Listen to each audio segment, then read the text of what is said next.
Show me your glory. 지난주에 이어서 오늘 이제 요한복음 서문으로 들어갑니다. 요한복음 서문의 주제는 뭐냐면 독생자 예수님께서 빛과 생명을 주기 위해 성육신하신 하나님이다 라고 하는 것을 보여주는 것이 요한복음의 서문이에요.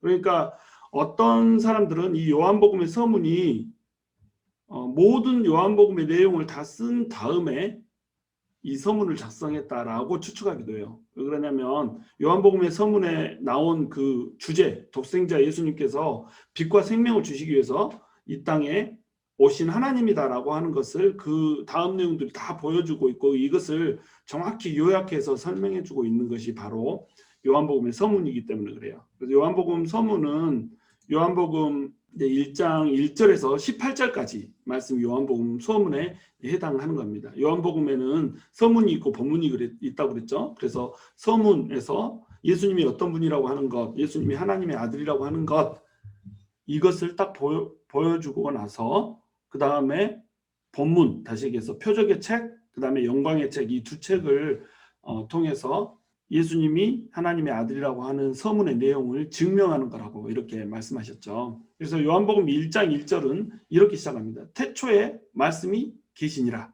뭐가 생각이 되죠, 이게?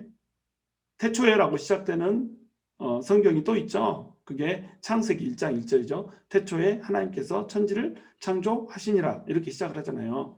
이걸 염두에 두고 이제 이 얘기를 시작하고 있는 겁니다. 그래서 이 태초에라고 하는 말씀, 이 말씀 굉장히 쉬워 보이지만 사실 굉장히 어려운 말씀이에요. 여러분, 태초가 언제인지 아세요? 창세기의 태초와 요한복음의 태초가 이렇게 달라요. 근데 창세기의 태초는 시간이 시작된 태초, 다시 얘기해서 하나님께서 세상을 창조하신 그 시점을 태초라고 좀 부르고 있어요. 근데 우리는 그 태초도 몰라요. 언제 하나님께서 정확히 세상을 창조하셨는지 우리가 알 수가 없잖아요. 그렇죠? 이것은 시간이 시작된 시점이란 말이죠. 근데 요한의 태초는 뭐냐면 영원한 과거로서의 태초예요.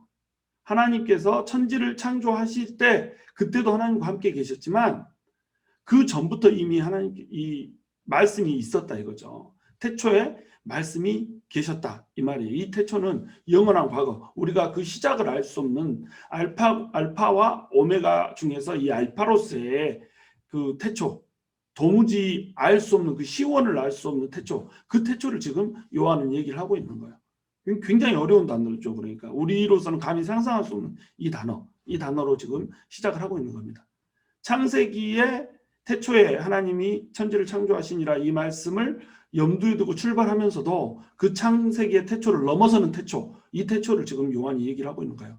마태복음은 뭐 아브라함과 다윗의 뭐 자손 그리스도의 세계라 이렇게 얘기하면서 아브라함으로 시작되는 이스라엘의 시작을 얘기하고 있죠. 근데 마가는 하나님의 아들 예수 그리스도 복음의 시작이라, 이렇게 복음의 시작으로서의, 다시 얘기해서 예수님이 이 땅에 오셔서 공생애를 하신 그 시점을 시작으로 놓고 출발을 하거든요. 근데 요한은 마태와 마가의 이런 기록을 염두에 둔 채 뭘로 올라가요? 태초부터 계신 예수님, 선제하신 예수님으로 올라가서 그 말씀을 시작하고 있다는 겁니다. 요한복음이 그러기 때문에 예수님이 어떤 분인가라고 하는 것을 가장 정확하게 표현해주고 있는 것이라고 얘기해도 과언이 아닐 정도로 이렇게 시원부터 지금 다루고 있는 거예요. 자, 그런데 이제 태초에 말씀 계시니라 이렇게 시작하잖아요. 왜 요한은 이 말씀이라고 하는 표현을 썼을까요? 이 말씀이 계시니라, 우리가 번역할 때 이걸 말씀이라고 번역했고 영어로는 word라고 번역을 했고, 그렇죠? 근데 이 말씀이라고 번역한 이유가 있어요. 원래 이 표현은 로고스거든요. 태초에 로고스가 계시니라 이렇게 돼야 돼요. 이 헬라어 로고스라고 하는 단어, 이 뜻을 알지 못하면 우리가 이 태초에 말씀이 계시니라라고 하는 요한복음 1장 1절의 말씀도 이해를 할 수가 없다는 거예요. 그럼 로고스가 뭐였나? 이 로고스는 헬라인들이 절대 이성이라고 부르는 것이었어요. 그래서 헬라인들은 로고스라고 하는 것, 다시 얘기해서 절대 이성이 있어서 이 절대 이성이 모든 것을 시작했다라고 믿었던 거예요. 그러므로 이 로고스는 신 그 자체였고 언젠가 이 로고스가 다시 세상에 와서 모든 진리를 깨닫게 해줄 것이라고 하는 것을 믿었어요. 이게 이제 스토아 학파들의 헬라 철학자들 중에 이 스토아 학파들의 대부분의 이제 논리였죠. 그다음에 뭐 플라톤 같은 사람도 로고스가 절대 이성이고 이 절대 이성이 와서 이제 세상의 모든 진리를 알려줄 것이다라고 믿었던 것이 이제 헬라 철학이었단 말이죠. 그렇기 때문에 로고스라고 하는 이 용어를 이 요한이 차용해서 쓴 겁니다. 그래서 이 로고스라고 하는 단어, 이것은 하나님을 표현하는 다른 표현인 거예요. 같은 대상, 다른 이름인 거죠. 여러분, 우리도 하나님 이렇게 부르잖아요. 근데 사실은 뭐 히브리어 성경에는 하나님이라고 나오는 게 아니죠. 엘로힘, 야훼, 뭐 이런 식으로 하나님의 이름이 히브리어 성경에 나와 있는 것을 우리말로 번역하다 보면 우리식으로 번역할 수밖에 없다는 거죠. 그래서 우리는 유일신 하나님을 강조하기 위해서 하나님이라는 표현을 써요. 근데 천주교에서는 천주, 하늘의 주인이신 분을 믿는다 해서 천주교잖아요. 그러다 보니까 하나님이라고 하는 표현, 다시 해서 하나밖에 안 계신 유일한 신이라고 하는 것에 초점을 맞추기보다는 하늘의 주인으로서의 하나님, 그래서 하느님이라고 불렀던 겁니다. 하느님이라고 이제 부른 것은 하늘림에서 나온 거잖아요. 하늘에 계신 분, 하늘의 주인, 이런 개념으로 이제 부르면서 우리나라 사람들이 옥황상제 이런 것들을 모셨잖아요. 그래서 하늘의 주인이 있다라고 믿었는데 그 하늘의 주인이 바로 이 하느님이라고 하는 분이시다라고 하는 걸로 이제 컨텍스추얼라이제이션을 한 거예요. 상황화를 한 거죠. 일본에서는 하나님을 뭐라고 부르면 카미사마라고 부르거든요. 여러분들 이 카미사마는 일본의 천황을 이렇게 지칭하는 말이에요. 천황이 이제 신이라고 믿었잖아요. 그래서 이 신, 카미사마 신전에 절을 하냐 안 하냐 가지고 이 크리스찬들을 엄청나게 핍박했던 이름이 카미사마거든요. 근데 일본 사람들은 이것을 카미사마라고 부른단 말이죠. 우리 입장에서는 굉장히 이게 거부감이 드는 이름일 수밖에 없는데 이들은 하나님을 카미사마로 부르더란 말입니다. 여러분, 창끝에서라는 뭐 영화가 있어요. 복음을 전하러 들어갔다가 원주민들에게 모두 이제 5명의 선교사들이 죽임을 당하는 이런 이제 내용의 영화인데 그 아내들이 다시 들어가서 그 원주민들을 100% 이제 회심을 시키잖아요. 그런 영화인데 이 영화에서 하나님이라고 하는 용어를 어떻게 표현하냐면 왕공기라고 표현을 합니다. 근데 왕공기라는 표현은 뭐냐면 그 시대 사람들이 그 당시에 불렀던 신에 대한 이름이었단 말이죠. 왕공기라고 그 이름을 그대로 써요. 심지어 이제 무슬림권에 가면 하나님을 알라라고 부르기도 해요. 알라께서. 이때 말하는 알라는 이슬람교의 알라가 아니라 하나님을 알라로 그냥 부르는 거죠. 너희가 말하는 알라는 코란의 알라, 이 알라가 틀린 알라고 진짜 알라는 성경에 나와 있는 그 알라가 진짜 알라다라고 하는 식으로 접근을 하는 겁니다. 이런 접근법이 논란을 불러일으킬 수가 있어요. 카미사마, 뭐 알라, 뭐 이런 식으로 부르면 불쾌감을 어떤 사람한테는 조성할 수 있죠. 근데 사도 바울도 사실은 이런 용법을 썼어요.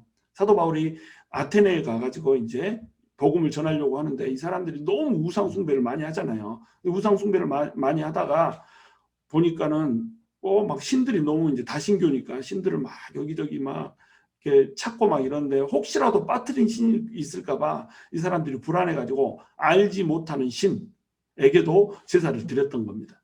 그래서 사도 바울이 너희들이 그 알지 못하는 신을 내가 가르쳐 줄게 하면서 그 알지 못하는 신에 대해서 얘기를 해주잖아요. 그 알지 못하는 신이 바로 내가 오늘 소개하려고 하는 그 예수님이다. 이렇게 이제 접근을 이제 하는 겁니다. 그래서 복음을 전하는 거죠. 이걸 이제 상황화라고 부르거든요. 그들에 맞는 언어로 이제 접근을 하는 겁니다. 지금 사도 요한이 예수님에 대해서 로고스라고 하는 표현, 이 표현을 쓴 것은 정확히 이제 이런 상황화 가운데서 온 거라는 거죠. 이 로고스라고 하는 말, 이 말은 헬라인과 유대인을 같이 잡을 수 있는 유일한 용어였어요. 그러니까 로고스라고 하는 말은 내면적 사상으로는 절대 이성을 뜻하거든요. 절대 이성이라는 건 뭐냐면 모든 것의 제1 원인이에요. 모든 것이 이 절대 이성으로부터 출발했다 이거죠. 그러니까 다시 얘기하면 절대 이성은 뭐겠어요? 신이라는 거죠. 인격적인 신, 이거를 로고스라고 불렀던 겁니다. 용어만 로고스일 뿐인 거예요. 근데 이 로고스는 또한 어떤 의미가 있냐면 외면적 표현으로 될 때는 말, 메시지의 뜻이 있어요. 그러니까 절대 이성이 자기의 절대적인 이성을 표현할 때는 뭘로 표현한다? 말로 표현한다. 메시지로 표현한다. 그러니까 로고스에 무슨 뜻이에요? 말씀이라고 하는 뜻이 있는 겁니다. 이것이 헬라인들이 갖고 있던, 헬라권 사람들이 갖고 있던 로고스에 대한 개념이었어요. 그러니까 이 개념으로 접근하면 헬라인들에게 그 절대 이성, 그분이 바로 예수다 이렇게 접근할 수가 있는 거죠. 그들에게 효율적으로 예수님이 유일하신 하나님이라고 하는 것, 또 하나님의 아들이라고 하는 것을 전할 수가 있는 겁니다. 그런데 로고스의 공교롭게도 말, 메시지라고 하는 뜻이 있다고 그랬죠. 태초에 하나님이 천지를 창조할 때 말씀으로 창조를 하시잖아요. 이 말씀은 하나님의 의지를 전적으로 표현하는 이 수단이었거든요. 다시 얘기해서 말씀은 하나님 의지 그 자체였다는 거죠. 그래서 하나님께서는 이 말씀으로 천지를 창조하셨고, 말씀으로 하나님의 뜻을 계시하셨고, 말씀 하나로 구원을 이끄셨고, 말씀 하나로 심판을 내리시고, 이런 분이 하나님이란 말이죠. 그러니까 하나님 자신이 외적으로 표현된 게 말씀이라는 거예요. 유대인들은 이 사실을 너무나도 잘 알고 있었던 거죠. 그러니까 말씀 한마디로 빛이 있으라 하면 빛이 있고, 땅은 모든 생명들을 내라 하면 생명들을 냈고, 바다는 물에 사는 생명체들을 내라 하면 생명체들을 냈던 겁니다. 말씀이 곧 하나님의 의지의 표현이기 때문에, 전적인 하나님의 그 로고스이기 때문에 그랬다는 거죠. 그래서 이 말씀이라고 하는 단어, 로고스라고 하는 단어는 말씀이라고 번역될 때에 히브리인들, 다시 얘기해서 유대인들에게도 이 로고스가 하나님이라고 하는 것, 예수님이 하나님이라고 하는 것, 이것을 감지할 수 있는 가장 탁월한 언어였던 거예요. 그러니까 이 로고스라고 하는 용어를 사도 요한이 사용을 했던 겁니다. 이 말씀이 하나님과 함께 계셨어요. 이 말씀이 하나님과 함께 계셨다 할 때 이 함께라고 하는 헬라어 단어는 프로스거든요. 이 프로스의 원래 뜻은 투어드예요. 그러니까 무슨 쪽으로 막 이런 뜻이에요. 두 연인이 딱 해변가에서 마주쳤어요. 그래가지고 서로를 향해서 자기야 야야야 하고 막 이렇게 서로를 향해서 달려가는, 요때 쓰는 게 프로스라고 하는 단어예요. 근데 이 단어가 함께라고 하는 단어의 뜻으로 쓰일 때가 있어요. 이때는 언제냐면 어떤 사물에 대해서가 아니라 친밀한 인격 대 인격일 때에만 이 함께라는 단어를 써요. 그러니까 이 말씀이 하나님 쪽으로 계셨으니 이렇게 번역할 수는 없잖아요. 그러니까 이 단어는 하나님과 함께 계셨으니 이렇게 번역할 수밖에 없는 겁니다. 근데 이 함께라고 하는 뜻은 뭐예요? 인격 대 인격에만 썼다는 말이죠. 그러니까 이 말씀은 그냥 말이라고 하는 이 개념이 아니고 인격이었단 말이에요. 그러니까 말씀은 하나님과 함께 했던 인격이다. 태초에 로고스가 있었는데 이 로고스는 하나님의 표현 자체고, 그 하나님의 의지의 표현 자체고, 또 이 하나님과 함께 했던 인격이다. 이런 식으로 얘기를 하고 있는 겁니다. 그래서 이제 1장 1절 끝에 가면 이 말씀이 하나님과 함께 계셨으니 이 말씀이 곧 하나님이시니라. 말씀이 곧 하나님이라고 이제 얘기를 하고 있어요. 자, 시작을 알 수 없는 태초부터 있었어요. 그리고 하나님과 함께 있었어요. 그리고 절대 이성이에요. 그리고 인격이에요. 그리고 또 언젠가는 와서 진리를 얘기해 줄 신이에요. 자, 이런 존재가 있다면 이거는 어떤 존재일까요? 당연히 하나님이라는 겁니다. 당연히 하나님이라는 거예요. 그러니까 이 말씀은 곧 누구다? 이 말씀은 예수님이고, 이 예수님이 곧 하나님과 함께 있으면서 그 시원을 하나님과 같이 보냈던 그 절대 이성인 하나님이다라고 하는 것을 얘기를 해주고 있는 겁니다. 그래서 이 말씀을 이제 재확인해주고 있는 것이 요한복음 17장 5절, 아버지여, 창세 전에 내가 아버지와 함께 가졌던 영화로서 지금도 아버지와 함께 나를 영화롭게 하옵소서, 이렇게 기도를 예수님이 하거든요. 마지막에 이제 기도를 할 때 이 기도를 합니다. 아버지여, 창세 전에 세상을 만들기 전에 내가 이미 아버지와 함께 영화를 가졌다는 거예요. 어떤 영화? 하나님으로서의 영화를 가졌다는 겁니다. 성자 하나님으로서의 영화를 이미 가지고 있었단 말이에요. 그 영화를 지금도 아버지와 함께 나를 영화롭게 하옵소서, 이렇게 기도를 하고 있는 겁니다. 지금 이 기도를 하는 이유는 뭐예요? 예수님께서 인간으로 오셨기 때문에, 하나님의 영광 보좌를 버리고 인간으로 오셨기 때문에 하나님께서 예수님께서 누리셨던 그 영광을 주셔야 영광스러워질 수 있기 때문에 이렇게 기도를 하고 있는 겁니다. 이런 식으로 요한복음은 서문에서 쭉 얘기를 해준 것을 반드시 나중에 뒤에 가서 어떻게 해요? 다시 다시 표현을 해주고 있다 이거죠. 자, 1장 14절로 이제 내려가면 이 말씀이 육신이 되어 우리 가운데 거하심에 우리가 그의 영광을 보니 아버지의 독생자의 영광이 은혜와 진리가 충만하더라 이렇게 얘기하고 있어요. 말씀이 육신이 되었다고 그래요. 이걸 이제 우리는 성육신 이렇게 표현하죠. 이 말씀이 육신이 됐다. 이 말은 뭐냐면 흙으로 인간이 빚어졌잖아요.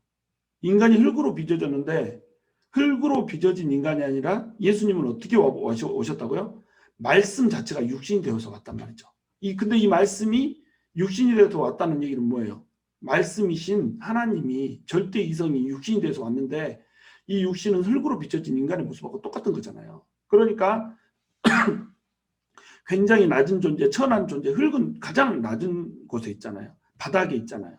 땅에 있고 짓밟혀야 되고 또 이 흙이 진흙이나 찰흙처럼 이렇게 멋진 흙이 아니라 먼지거든요. 티끌이거든요. 한낱 티끌로 빚어진 게 인간인데 여기에 하나님의 생명이 불어넣어지니까 하나님의 형상을 닮은 가장 존귀한 존재가 되더라는 겁니다. 근데 하나님이신 예수님이 하나님의 아들이신 예수님이 육신이 돼가지고 이 땅에 흙의 모습으로 와버렸단 말이에요. 가장 천하고 낮은 모습으로 이 땅에 오셔버렸단 말이죠. 그러니까 얼마나 이 하나님의 사랑이 큰가라고 하는 것을 이 말씀 하나에 쫙 보여주고 있는 겁니다. 그러면서 동시에 말씀이 육신이 되어서 왔다 이 말은 하나님께서 하나님을 나타내시고자 하는 그 계시를 가장 클라이막스로 딱 나타내주고 있는 바로 장면이 말씀이 육신이 되어서 오신 장면이라는 겁니다. 하나님께서는 말씀을 계시하실 때 어떻게 하셨어요? 십계명을 맨 처음에 주시잖아요. 이 십계명 주실 때 돌판에다가 말씀을 쫙 새기잖아요. 말씀이 돌판에 새겨지는 거 이거 뭐예요? 말씀은 그냥 딱 뱉어주고 나면 사라지는 거잖아요. 근데 돌판에 딱 새기면서 어떻게 해야 돼요? 이게 물질화가 돼버리는 거잖아요.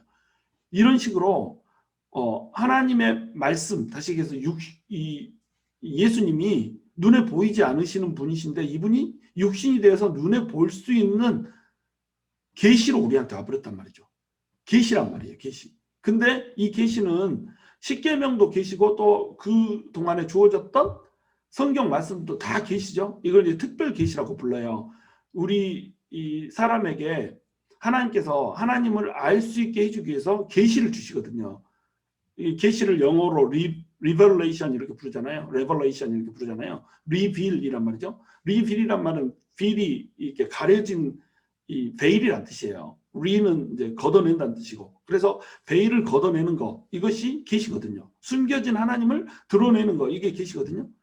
숨겨진 하나님을 드러내시는 이유는 뭐예요? 사람이 하나님을 알아야, 하나님의 뜻을 알아야 하나님께서 원래 세상을 창조한 목적대로 사람들이 살 수 있기 때문에 하나님께서는 사람에게 반드시 계시를 해줄 수밖에 없다는 거죠. 근데 이 계시는 두 가지로 나타나잖아요. 하나는 일반 계시, nature를 통해서 나타나고 또 하나는 특별 계시, scripture를 통해서 두 처처를 통해서 나타난단 말이죠.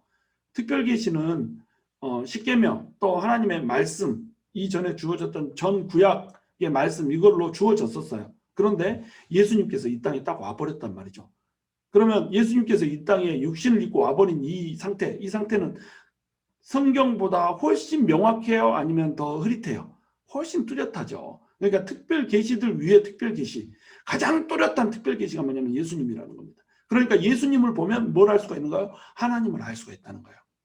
우리가 말씀이 육신이 돼서 오신 분이 예수님이기 때문에 말씀을 읽으면 예수님을 알 수 있잖아요. 근데 당시 사람들은 예수님을 보는 그 자체로 하나님을 발견할 수가 있는 그런 복을 누렸던 겁니다. 물론 이제 그것을 기록해 놓은 것이 사복음서고, 그렇기 때문에 우리가 사복음서를 읽으면 그 특별 계시로 주어지신 예수님의 행적을 따라서 예수님을 발견할 수 있고 그를 통하여서 하나님을 볼 수가 있다는 복을 우리도 누리고 있죠. 근데 그 말씀이 육신이 돼서 오신 그분이 우리 가운데 거하신다 이렇게 표현해요. 우리 가운데 거하신다. 거하신다는 이 표현은 스케노라고 하는 헬라어에서 왔어요. 스케노라는 단어는 무슨 뜻이냐면 장막을 치다라는 뜻이거든요. 성막을 치고 장막을 치고 하나님이 그곳에 임재를 했던 겁니다. 그러니까 성막이라고 하는 것 이것을 연상을 시키면서 지금 거하심이라고 하는 단어를 쓰고 있는 거예요. 여러분, 하나님께서는 에덴에 임재해 있었잖아요. 에덴 동산에는 하나님이 항상 임재하는 곳이었거든요. 서늘할 때 하나님이 그 동산을 쭉 거닐면서 이 아담과 하와와 교제를 나누던 이런 곳이었죠. 근데 아담과 하와가 죄를 범함으로써 하나님의 임재가 어떻게 돼버려요? 확 떠나버리죠. 이때 하나님께서 이제 죄인들을 위해서 하나님이 임재할 장소를 마련을 따로 해주십니다. 이게 이제 성막이었어요. 근데 하나님의 임재 앞에 놓이면 사람들은 죄인이기 때문에 살 수 있어요, 없어요? 살 수가 없죠. 그래서 지성소라고 하는 곳에 이렇게 하나님이 임재하시는 장소를 이렇게 만들어 놓고, 그 지성소는 아무나 들어가는 곳이 아니라 죄를 씻어낸 대제사장만 들어갈 수 있게 이렇게 만들었던 겁니다. 그리고 이 성막에는 하나님이 임재하되 그 임재를 항상 뭘로 가려요? 구름으로 가리고 또 불기둥으로 가리고 이렇게 가리면서 등장을 했던 거예요. 왜? 죄인인 인간이 하나님의 임재 앞에 서면 죽어버리기 때문에. 근데 예수님이 지금 장막에 거하듯이 하나님이 성막에 임재하듯이 죄인들 중에 임재를 해버린 겁니다. 임마누엘의 하나님으로 와버린 거예요. 하나님이 우리 가운데 계시는 하나님, 그 가운데 와버린 거예요. 지금 예수님은 흙의 이 모습, 다시 얘기해서 인간들 중에 한 명의 모습으로 왔기 때문에 죄인들 중에 하나님이 임재해 있어도 사람들은 임재하신 하나님을 보고도 죽지 않은 채 하나님을 만날 수 있는 복을 누리게 되는 겁니다. 얼마나 멋있어요? 하나님의 탁월한 이 은총이 지금 베풀어주고 있는 겁니다. 자, 우리가 그의 영광을 보니 아버지의 독생자의 영광이요 은혜와 진리가 충만하다라고 얘기하고 있죠. 그의 영광, 이 영광은 어떤 영광이냐면 쉐키나의 영광이에요. 이 쉐키나의 영광, 성막에 임재했던, 쉐키나는 임재란 뜻이거든요. 하나님이 임재할 때마다 하나님의 이 임재의 구름에는 영광이 가득했어요. 이 영광을 감히 어떻게 주체를 할 수가 없었어요. 이 영광은 헬라어로는 독사고 히브리어로는 카보드거든요. 카보드의 원래 뜻은 뭐예요? 무게란 뜻이에요. 무겁다는 뜻이에요. 견딜 수 없는 이 하나님의 무게감, 이것이 빡빡하게 성막에 이렇게 임재를 했던 겁니다. 이사야서에 보면 이사야가 하나님을 볼 때도 하나님의 영광이 어때요? 성전에 빽빽하게 차고 있는 거, 이거를 이사야가 목격을 하잖아요. 그 영광 앞에서 나는 이제 망하였도다, 내가 죽겠구나, 하나님의 영광을 내 부정한 입술을 가지고 이렇게 보고 말았구나, 막 이렇게 막 통탄을 하잖아요. 그러니까 스랍천사 한 명이 와가지고 숯불을 가져다가 입술에다 대주면서 이제 네가 정결해졌으니까 네가 죽지 않을 것이다, 이렇게 얘기를 해주잖아요. 그 하나님의 영광, 임재의 그 하나님의 영광이 현실이 되어서 이 땅 가운데 와버렸단 말이에요. 그러니까 우리가 그 영광, 우리는 이제 요한과 요한의 친구들이죠. 요한과 요한의 일행들, 동료들이 이 예수님의 영광을 보니까 예수님의 영광이 아버지의 독생자의 영광이더란 말이에요. 그 영광이 진정한 세키나, 그 임재의 영광이 실제로 이 땅 위에서 이루어져 버렸더라, 이겁니다. 이 영광은 독생자의 영광이었어요. 이 독생자라고 하는 뜻은 모노게네스예요. 모노게네스라는 게 뭐냐면, 우리가 번역할 때 독생자를 우리가 하나님의 외아들 이렇게 이해를 하잖아요. 이것은 철저히 잘못된 이해입니다. 여러분, 이것 때문에 이제 이단이 생겨나고 여호와 증인 같은 이단이 생겨나는 거예요. 하나님의 외아들이다, 이 말은 하나님이 아들을 낳았다는 거 아니냐. 그래서 이 하나님의 아들은 뭐 천사들 중에 그 미가엘 천사가 독생자, 하나님의 아들 독생자다, 천사도 아들이라고 표현한 대목들이 많지 않냐. 그러니까 예수님은 미가엘 천사다, 이런 식으로 이제 주장을 하는 겁니다. 이거는 모노게네스라고 하는 단어를 철저히 잘못 이해해서 생긴 오해란 말이에요. 하나님의 외아들이 아니에요. 잘못된 번역입니다. 모노게네스란 말은, 모노는 같다는 뜻이에요. 하나란 뜻이에요. 게네스는 여러분 진 있죠? 진, 유전자, 이 유래, 기원이란 뜻이에요. 모노게네스, 같은 기원이라는 겁니다. 누구랑? 하나님이랑 같은 기원이란 말이에요. 그러니까 하나님이란 말이에요. 그러면 개가 새끼를 낳으면 몰라요? 개를 낳잖아요. 개와 강아지는 같은 모노게네스란 말이에요. 그죠? 사람이 자식을 낳으면 사람도 뭐예요? 사람의 자식은 아버지와 모노게네스란 말이에요. 이것과 똑같이 예수님도 이 땅에 이렇게 태어났지만 모노게네스, 누구랑? 하나님과 모노게네스, 같은 동일한 유라는 겁니다. 하나님으로부터 예수님이 왔기 때문에 예수님은 하나님이란 말이에요. 이 뜻이 모노게네스의 뜻이에요. 이걸 우리말로 적당히 번역할 수 없기 때문에 그냥 독생자라고 번역을 했던 겁니다. 그 독생자의 영광, 다시 얘기해서 하나님의 영광이 임했더라 이거예요. 아버지의 독생자의 영광이란 말은 이가 가지고 있던 영광이 하나님이 가지고 있는 영광과 똑같더라 이겁니다. 왜? 표적의 책에서 그것들 얘기하잖아요. 사인들, 표적들을 보니까 정말로 하나님만이 할 수 있는 일을 하고 그 영광이 가득해요. 또 이 영광의 책에 보니까 예수님께서 대신 십자가에 우리를 대신해서 십자가에 못 박혀 죽어주시는 그 놀라우신 하나님의 사랑, 인간으로서는 흉내조차 낼 수 없는 그 하나님의 사랑, 그것을 영광스럽게 표현하고 있더라는 거예요. 그리고 죽고 살아나 버리셨잖아요. 사람이 어떻게 죽었다 살아나냔 말이죠. 그런데 그 영광, 생명마저도 죽음마저도 없애버리고 생명마저도 주관하시는 그 하나님의 영광, 그것이 예수님을 통해서 나타났더라. 그러니까 하나님 예수님을 보니까 아버지의 독생자의 영광이 드러났더라 이겁니다. 그리고 나서 이제 은혜와 진리가 충만하더라 이렇게 얘기하고 있죠. 은혜와 진리가 충만하더라. 예수님이 우리한테 오신 거, 이것은 은혜예요, 은혜. 헤세드로 허락된 하나님의 영광이라는 겁니다. 하나님이신 예수님이 뭐 하려고 이 땅에 오냔 말이에요. 그 영광을 가지고, 그 놀라우신 영광을 가지고 이 땅에 왜 오시냔 말이죠. 그 영광 누리면서 하늘에 그냥 계시면 되잖아요. 그런데 이 땅에 하나님의 영광을 그대로 가지고 우리 가운데 하나님의 영광을 나타내는 자로, 그것도 하나님의 영광을 보면 사람이 죽기 때문에 사람의 모습을 한 그 비천한 모습으로 하나님의 영광을 드러내 주시기 위해서 이 땅에 오셨다는 이겁니다. 이것은 하나님의 헤세드, 다시 얘기해서 은혜란 말이에요. 자비란 말이에요. 출애굽기 33장 18절에 보면 모세가 하나님한테 얘기를 합니다. 주의 영광을 내게 보이소서. 모세는 주님의 영광을 보고 싶었어요. 하나님의 영광을 보고 싶었어요. 이 시점, 모세가 하나님의 영광을 보고 싶었던 이 시점은 너무나도 힘들었던 어둠의 시점이었어요. 하나님께서 이스라엘 백성들을 끌고 약속의 땅으로 가라고 그랬는데 이스라엘 백성들이 말을 도무지 들어먹지를 않네. 맨날 원망하고 불평하고 돌 던져서 죽이겠다고 그러고 하나님이 어디냐고 그러고 뭐 우리 가운데 장관을 세워서 다시 우리가 돌아갈란다고 그러고 이딴 소리들 하면서 그냥 모세의 피를 말리고 있는 이런 시점인 겁니다. 이때 모세는 뭘 하나님께 간구했어요? 아버지의 영광을 내게 보이소서. 하나님의 영광을 보이시면 내가 살겠나이다. 이 어둠도 하나님의 영광의 그 빛을 보면 이 어둠이 날아가겠나이다.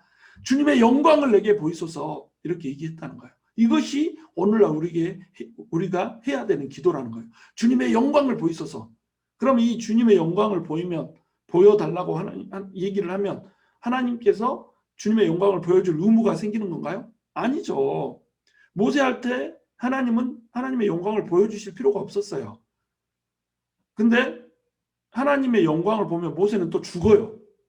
그러니까 하나님의 영광을 보여주고 싶어도 보여줄 수가 없어요. 그래서 하나님께서 내가 너한테 모든 선한 것들, 다시 내 영광을 너한테 보여줄 텐데 내 영광을 보면 살 수가 없기 때문에 내 이 뒷모습만 볼 수 있어. 내 뒤만. 그래서 하나님이 지나가는 그 뒷모습, 이 뒷모습의 영광의 뒷전을 보잖아요. 영광의 뒤태, 이거를 모세가 본단 말이에요. 하나님의 영광을 봤을 때 모세는 이전의 모세가 아니었어요. 하나님의 영광을 봤을 때 모세는 그 얼굴을 수건으로 가렸어야 됐어요. 영광의 빛이 비춰진 그 자체로 인하는 그 발광 때문에, 영광 때문에 사람들이 어떻게 잘못될까봐 수건으로 얼굴을 가렸어야 됐다니까요. 이것이 하나님의 영광이라는 거예요. 그 하나님의 영광을 하나님께서 거추장스럽게 뒷모습을 보이면서까지 작전을 세워서 이렇게 일러주면서까지 모세한테 보였던 거, 그 원인을 출애굽기 33장에서는 뭐라고 얘기하냐면 헤세드로 얘기를 하고 있는 겁니다. 자비로 얘기를 하고 있는 거예요. 내가 너한테 자비를 베풀어서 내 영광을 보여줄게. 예수님을 이 땅에 보내셔서 하나님의 영광을 보여주신 것은 하나님의 헤세드였단 말이에요. 내가 너네를 장차 구원할 것이다. 내가 너네를 장차 이 어둠에서 건져줄 것이다 라고 하는 약속을 지키기 위한 하나님의 지칠 줄 모르는 사랑, 끝까지 인간을 추적하고 쫓아오는 그 사랑, 끝까지 이 사람이 죄인이라고 할지라도 포기하지 않고 부어주시는 하나님의 은혜, 그것이 바로 하나님께서 부어주신 헤세드였단 말이죠. 그 헤세드가 뭘로 나타나요? 독생자가 이 땅에 오는 걸로, 성육신하는 걸로 나타나더라는 겁니다. 그러니까 은혜와 진리가 충만하더라고, 이렇게 얘기를 하는 거예요. 은혜가 충만했어요. 또 진리도 충만했어요. 이 진리는 뭐예요? 예수님이 곧 하나님이잖아요. 하나님이 이 땅에 오셔버렸잖아요. 세상의 모든 것은 거짓이에요. 세상의 모든 것은 어둠이에요. 탁해요. 흐릿해요. 알 수가 없어요. 그런데 예수님이 옴으로써 진정한 진리, 결코 변하지 않는 진리, 이것이 우리 가운데 와버렸다 이거죠. 이것을 붙들면 그 진리 때문에 우리는 자유함을 얻게 된다는 거예요. 우리가 진리가 없기 때문에 자유함을 얻지 못하는데, 진리이신 예수님이 우리를 위해서 오셨기 때문에 그 예수님을 보면, 우리는 그 영광을 보면 우리는 그 진리 안에서 자유함을 누리게 되는 겁니다. 이제 요한복음 1장 2절에서 4절에서는 예수님을 뭐라고 표현하고 있냐면 만물의 창조자요, 생명의 원천이요, 빛의 근원이라고 표현을 한다고 그랬어요. 모든 만물이 예수님으로부터 생겨났고 예수님으로부터 오지 않은 만물이란 없다라고 얘기를 하고 있어요. 긍정적인 의미로 모든 만물이 예수님으로부터 창조됐다. 부정적인 의미로 예수님으로부터 오지 않은 것은 아무것도 없다. 부정적인 방식, 긍정적인 방식, 두 가지 방식으로 모든 만물이 예수님으로부터 창조됐다라고 하는 것을 말하고 있어요. 자, 모든 만물을 태초 이전에 계셨고 모든 만물을 태초에 창조하시는 분이다. 그러면 이분은 누구예요? 하나님이다 이거죠. 만물의 창조주이신 하나님, 그분이 바로 예수님이라는 거예요. 이분은 생명의 원천이었어요. 생명이 그로부터 왔어요. 땅은 모든 생명들을 내라. 그리고 또 바다도 모든 생명들을 내라. 그리고 공중의 새들이 날아다녀라. 말씀 하나로 생명을 부어주잖아요. 하나님이 사람을 흙으로 빚어넣고 거기에 생기를 불어넣잖아요. 그때 생기를 불어넣기 전에 하나님께서 뭐라고 말씀하시죠? 우리가 우리의 형상대로 사람을 만들자라고 이렇게 하잖아요. 이 우리, 왜 우리라고 표현했을까요? 우리라고 하는 표현, 이 표현, 우리가 사람을 만들자 할 때 우리는 이 천사들이었을까요? 천사는 피조물이에요. 어떻게 창조주신 하나님이 피조물들하고 같이 창조를 합니까? 피조물이 어떻게 하나님의 창조사에게 감히 같이 참여를 해요. 그러니까 여기서 우리는 뭐냐면 성부, 성자, 성령, 삼위일체 하나님인 거예요. 우리 성부, 성자, 성령, 삼위일체 하나님이 우리라고 자기 자신을 표현하면서 우리가 우리 형상대로 사람을 만들고 사람에게 생명을 부어 넣어줬던 겁니다. 그러니까 생명의 원천이죠. 예수님한테는 생명이 있는 거예요. 그 다음에 빛의 근원, 빛이 있으라 하니까 빛이 있었잖아요. 빛의 근원이에요. 모든 빛의 근원. 그래서 태초의 말씀으로 하나님을 창조하셨다고 할 때 이 말씀이, 하나님의 말씀은 하나님의 창조, 하나님의 구원, 하나님의 계시, 이런 것들을 다 이렇게 말씀 하나로 한다고 말씀드렸잖아요. 이것처럼 하나님께서는 이제 예수님을 통해서 뭘 하고 계신 거예요? 새 창조를 하고 있다는 겁니다. 새로운 창조를 하겠다. 이제 내가 새로운 창조를, 이 땅에 새 세상을 이제 만들어낼 것이다. 옛 세상, 죄로 가득 찬 세상이 아니고 새로운 하나님의 나라로서의 그 창조를 내가 할 거야. 죄인으로서의 너희가 아니라 새로운 피조물, 이제 죄가 없고 의로워진 너희로서의 그 피조물들을 내가 만들어낼 거야. 새 창조를 하고 있는 겁니다.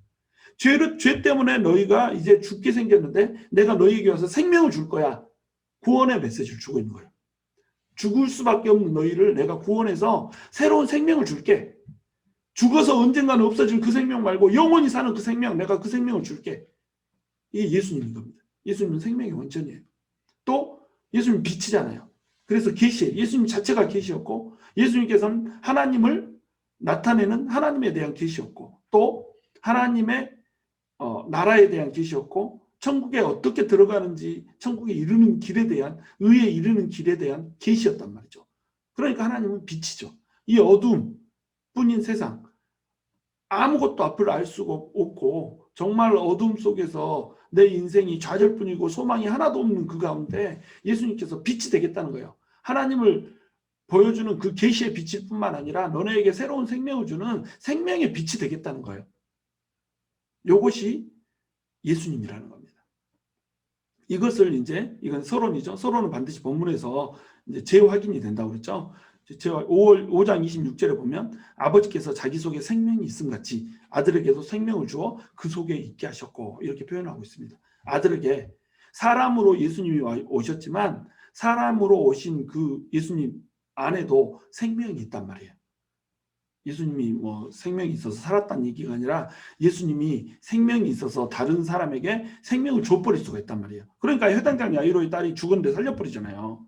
나사로가 죽었는데 나사로야 무덤에서 나와라 해버리잖아요. 생명을 가지신 분이란 말이죠. 여러분 우리가 죽음의 고통 가운데 살고 있고 죽어가고 있어요. 생명이신 예수님, 생명의 근원이신 예수님이 우리에게 뭐라고 명령하세요? 나사로야 나와라. 하나님의 도우심을 의지하는 자야 나와라. 이렇게 얘기하고 있는 거예요. 죽었던 자야 살아나라. 이렇게 얘기하고 있는 겁니다. 여러분 삶이 아무리 죽은 것 같고 정말로 생명을 다 잃어버린 것 같더라도 이 예수님 붙잡으시면 돼요. 이 예수님을 붙잡으시면 예수님께서 여러분에게 음성을 들려주신다니까요. 나와라. 풀어놓아. 다니게 하라. 자유케 해주신다는 겁니다. 그리고 8장 12절에서 이제 빛에 대해서 재확인을 해주시죠. 예수께서 또 말씀하여 이르시되 나는 세상의 빛이니 나를 따르는 자는 어둠에 다니지 아니하고 생명의 빛을 얻으리라. 모든 세상은 어둠 속에 있어요.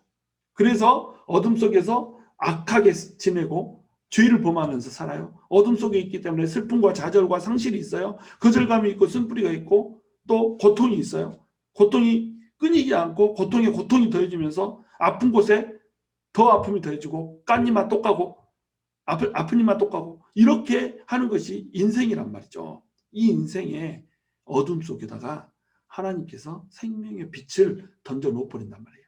그러니까 예수님을 따라가면 어때요? 예수님을 따라가면 빛을 따라가는 자이기 때문에 어둠 속에 다니지 않고 빛이 밝혀주는 길을 다니게 될 거라는 거예요. 여러분 인생이 답답하고 어두워요? 아무것도 보이지 않아요? 앞이 깜깜하고 언제 이 터널이 끝날지 알 수 없겠어요? 그럴 때 예수님 찾으시라는 겁니다. 예수님 찾으면 세상에 비친 예수님, 생명에 비친 예수님이 여러분에게 생명도 주시고 어두움을 한 방에 날려버리실 거라는 거예요. 자, 우리가 이제 요한복음을 볼 때 요한복음에서는 헬라의 이분법적 이 대조를 사용하고 있다는 거, 이것을 여러분 염두에 두시고 이제 성경을 요한복음을 읽을 필요가 있어요. 자, 빛과 어둠, 빛과 어둠이 딱 대조되고 있죠. 중간지대란 없습니다. 조금 어둡고 덜 어둡고 이거 없어요. 빛이냐 어둠이냐 딱. 진리와 거짓, 진리인 듯 거짓인 듯 없어요. 이 완벽한 진리가 아니면 다 거짓이에요. 진리와 거짓으로 나누고 있어요. 삶과 죽음, 위와 아래 이런 식으로 이분법적으로 이제 나누고 있다는 거예요. 이분법적으로 나누고 있다. 이 말은 무슨 말이에요? 등장인물들도 똑같이 이분법적으로 살아가고 있다는 겁니다. 제자들은 예수님을 쫓는 자들이에요. 빛을 쫓는 자들. 어둠에서 벗어나서 생명의 빛으로 나온 자들이에요. 근데 이들을 반대하는 사람들은 누구예요? 종교 지도자들. 아직 예수님을 따르지 않는 세상. 그 다음에 마귀. 이런 사람들은 전부 다, 이런 존재들은 전부 어디예요? 어둠 속에 있는 존재들인 거예요. 이분법적으로 빛에 속한 자와 어둠에 속한 자를 완벽하게 구분하죠. 중간 지점이 없다는 거예요. 하나님을 위하는 자인가 사탄을 위하는 자인가 정확히 둘로 쫙 쪼갠다는 겁니다. 빛에 속한 자인가 어둠에 속한 자인가라고 쫙 쪼갠다는 거예요. 유대인들, 유대 지도자들이라고 하는 표현이 63회 정도 이게 등장하는 특징을 가지고 있어요. 공간복음에는 등장하지 않는 특징이에요. 표현하지 않아요. 근데 이 유대인들, 유대 지도자들은 원래 어떤 존재들이죠? 하나님의 말씀을 맡은 자들이었잖아요. 근데 이들도 부정 속에 이 어둠 속에 살고 있어요. 이 표현은 중간적이면서 부정적인 의미를 가지고 있어요. 긍정적인 의미로 사용되지 않아요. 이들은 원래 하나님한테 부르심을 받은 자들이잖아요. 근데 예수님을 부정했단 말입니다. 예수님을 부정하면 어떤 자들이란 거예요? 예수님한테 속하지 않은 자들이란 거예요. 빛 가운데 나오지 않은 자들이란 말이에요. 예수님은 우리한테 생명이며 빛으로 주어졌다니까요. 새로운 창조를 하려고 주어졌다니까요. 근데 죄에 속한 자들이 예수님을 보고도 예수님 앞으로 나오지 않네. 그러면 새로운 피조물이 될 수 없다는 말입니다. 또 어둠에서 벗어날 수 없단 말이에요. 죽음에서부터 극복될 수 없단 말이에요. 그러니까 이들은 새로운 피조물이 아니라 옛 존재들로, 옛 자아들로 죄성이 있는 그 모습 그대로 어둠 속에서 살다가 생명을 얻지 못하고 죽음 가운데로 던져지는 자들이다. 이렇게 되는 겁니다. 우리는 이런 자들이 되지 않아야 된다는 거죠. 자, 요한복음이 제시하는 두 부류의 사람들이 이제 비교가 되어 있습니다. 빛의 자녀들과 어둠의 자녀들로 딱 비교가 되고 있어요. 빛의 자녀들은 어떤 사람이에요? 빛으로 오신 예수님을 믿는 거예요. 내가 생명이면 내가 빛이라고 그랬잖아요. 그러니까 예수님을 믿으면 어떻게 돼요? 빛을 믿으니까 빛의 자녀가 되는 거예요. 근데 세상은 어둠이라고 그랬잖아요. 그러니까 빛 가운데 나오지 않으면, 아들을 거부하면, 예수님을 거부하면 전부 다 뭐예요? 어둠의 자녀라는 겁니다. 그래서 빛의 자녀들은 어떻게 다녀요? 빛 안에서 거닐어요. 근데 어둠의 자녀들은 어때요? 어둠 속에서 거닐어요. 아무리 돈이 많고, 아무리 성공하고, 아무리 많은 것을 누리고, 아무리 그 높은 명예를 얻고 있어도, 아무리 많은 공부를 해서 높은 학식을 땄어도, 박사 아니라 박사의 할아버지를 땄어도 어둠에서 거니는 자들이라는 겁니다. 예수님을 알아야 빛 안에 거니는 자란 말이죠. 빛의 자녀들, 예수님을 쫓는 사람들은 진리의 삶을 살아요. 그들이 추구하는 것은 참이에요. 진짜예요. 그런데 세상이 쫓는 것은 전부 거짓이에요. 여러분들이 걸치고 있는 이쁜 옷, 여러분들이 신고 다니는 좋은 신, 타고 다니는 좋은 차, 이 어깨에다 걸고 다니는 이 좋은 이게 가방, 머리에다 막 하고 있는 비싼 명품 모자, 이런 것들이 여러분을 새롭게 할 수 있을 것 같아요? 전부 거짓이란 말이에요. 눈에 보기에는 화려한 것 같고 눈에 보기에는 좋은 것 같지만 전부 거짓이란 말이죠. 이 거짓을 쫓고 있으면 결국 어떻게 돼요? 모두 사라지죠. 거짓이니까. 거짓은 허상이잖아요. 허상은 뭐예요? 딱 진짜가 올 때는 훅 사라지는 겁니다. 그러니까 주님 오실 때에 아무것도 걸치지 못한 채 벌거벗은 모습으로 주님의 심판대 앞에 서게 되는 거예요. 주님의 심판대 앞에 벌거벗은 모습으로 쓰면 벌거벗었기 때문에 어린 양의 혼인잔치에 들어갈 수가 없는 겁니다. 여러분, 결혼식에 잔치가 벌어지고 있는데 그 잔치에 그 바바리맨이 들어갈 수 있어요? 못 들어가죠. 심지어는 옷을 다 벗은 노출증 환자가 거기에 들어갈 수 있어요? 못 들어가죠. 이 시기에는 누구만 들어가요? 아름답게 옷을 차려입은 예복을 갖춘 자만 들어갈 수 있다는 겁니다. 그 예복은 어떻게 갖추는 거예요? 진리로 갖추는 거예요. 이 진리는 누구죠? 예수 그리스도라는 겁니다. 예수 그리스도로부터 온 것을 쫓아서 산 사람만이 하나님의 나라를 위해서 살고 하나님의 잃어버린 영혼들을 위해서 살고 모든 것들을 그것을 위해서 투자하며 산 사람만이 예복을 입고 하나님 앞에 설 수 있다는 겁니다. 왜? 진리이기 때문에 사라지지 않거든요. 놓쳐지지 않거든요. 그러므로 이들은 영생을 소유하게 될 거예요. 하나님의 어린 양의 혼인잔치에 들어가게 되고 하나님의 나라를 유업으로 얻게 될 거예요. 그러나 어둠의 자녀들은 어둠에 있기 때문에 이미 심판을 받았어요.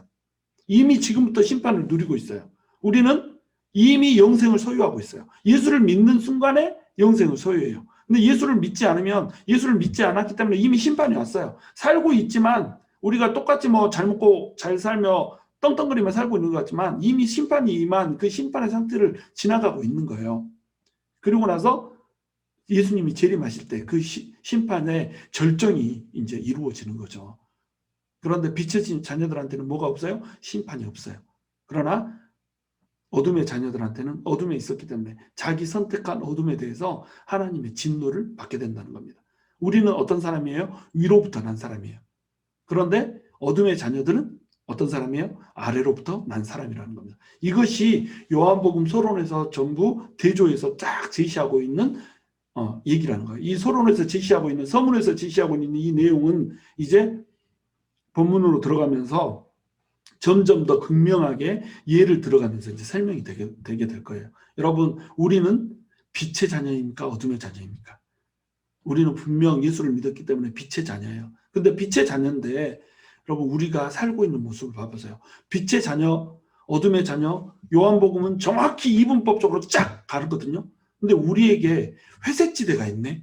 예수님을 믿는다고 하는데 양다리를 쭉 벌리고 이쪽 저쪽으로 왔다리 갔다리 하면서 내 유익을 취할 때는 세상으로 갔다가 또 뭐 좀 하나님한테 있어 보이고 싶고 뭐 구원을 이루면 안 되니까 또 이쪽에 와서는 하나님의 아들인 척하네. 그러면서 왔다리 갔다리 이러고 살고 있다는 겁니다.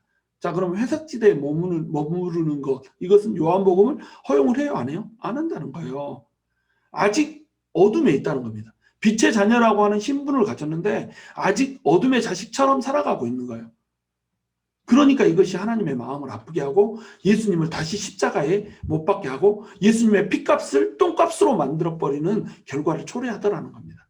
여러분, 우리는 위로부터 난 사람이거든요. 아래로부터 난 사람이 아니에요. 여러분, 짐승들은 네 발로 걷잖아요. 우리는 두 발로 걷잖아요. 짐승들이 네 발로 걷는 이유를 잘 생각해 보세요. 네 발로 걸으면 이들은 뭘 보고 살아요? 땅을 보고 살잖아요. 아래를 보고 산단 말이죠. 근데 우리는 두 발로 걸어요. 그러니까 우리가 원할 때는 아래를 봤다가 또 우리가 원할 때는 위로 볼 수 있는 이런 사람이란 거죠. 우리는 아래를 볼 때는 짐승과 다를 바가 없는 존재예요. 그러나 위로부터 오신 예수님을 믿고 빛을 받아들이면 우리는 위를 보는 사람이 된단 말이죠. 위로부터 난 사람이란 말이죠. 성령으로 난 사람이란 말이죠. 혈육으로 난 사람이 아니고. 그러면 우리는 어떻게 살아야 돼요? 위로부터 난 사람처럼 살아야 된단 말이죠. 위의 것을 사모하면서 위의 것을 위해서 투자하며 살아야 된다는 거죠. 근데 아래 것에 집중하네.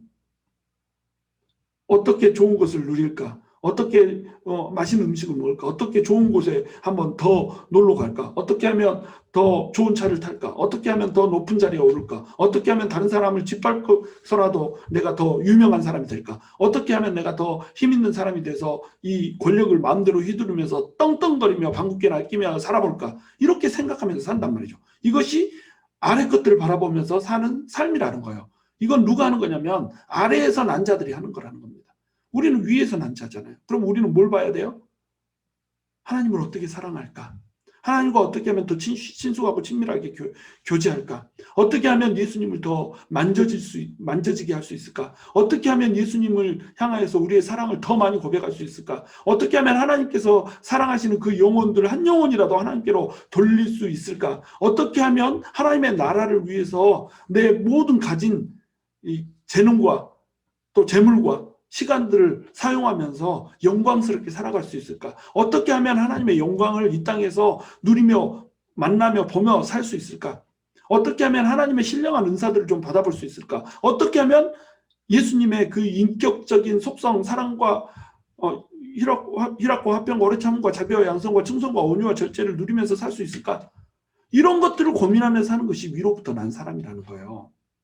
여러분, 우리는 지금 위로부터 난 사람으로서 살고 있습니까? 아래로부터 난 자로서 살고 있습니까? 우리는 빛에 속한 자로 살고 있습니까? 아니면 무늬만 때깔만 빛의 자녀고 실제 삶은 어둠의 자녀처럼 살고 있습니까? 이것이 지금 요한이 우리에게 묻고 있는 질문이라는 거예요. 너는 어디에 속했니?